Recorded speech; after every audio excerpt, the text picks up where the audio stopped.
হে everyone, আজকে হলো সোমবার, শ্রাবণের প্রথম সোমবার। আর কালকে হচ্ছে মঙ্গলবার, মা বিপত্তারিণীর পুজো। আর এবছর আমি মা বিপত্তারিণীর পুজো করবো। এটা বিয়ের পর আমার প্রথম মা বিপত্তারিণীর পুজো। তার আগের বছর তো বিয়ের আগে ছিল। তো যাই হোক, ঘুম থেকে উঠেছি। কাল রাতে তো প্রচুর কাজ সেরেছি, মানে এই কদিন প্রচুর কাজ সব সেরে রেখেছি। কাল রাতে তো প্রচুর কাজকর্ম সব সেরে রেখেছি।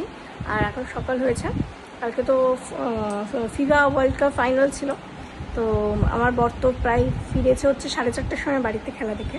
তো ওই টাইমে আমি ঘুমিয়েছি। ঘরে যেগুলো কাজ ছিল সেগুলো সেরেছি। তার আগে রান্নাঘরের কাজ ছিল, সেগুলো সব সেরে টেরে। আর আজকে উঠেছি 7:30টায়। কারণ এই যে জেঠি এসেছে রান্না করবে। আর কারণ এখন আমি রান্না করে কাজকর্মগুলো করতে পারবো না। এই যে আমার মা এখানে বসে রয়েছে। তো চলো আর একটু পরে রেডি হয়ে বেরোবো পুজোর বাজার করতে। আর বাজার টাজার করার পরে তারপরে বাড়ি এসে শুদ্ধ করে স্নান টান করে কিন্তু শিবুর মাথায় জল ঢাল পড়ে। আজকে প্রথম সোমবার শ্রাবণ মাসে। তো চলো,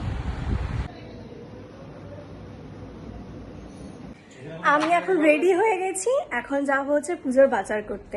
আর এই যে আমার সোনু বর, আমার বর যাবে তার কাজে বলতে ওর বিজনেসের কিছু কাজ আছে, সেটার জন্য যাচ্ছে। আর আমি রেডি হয়েছি, আমি যাবো বাবার সাথে ফলের বাজার করতে। হ্যালো।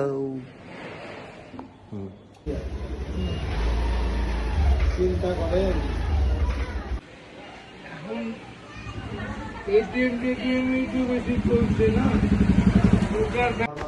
বাড়ি এসে শ্রাবণ মাসের পুজোটাও সেরে নিলাম। আর সব কাজকর্ম করে খেতে বসবো।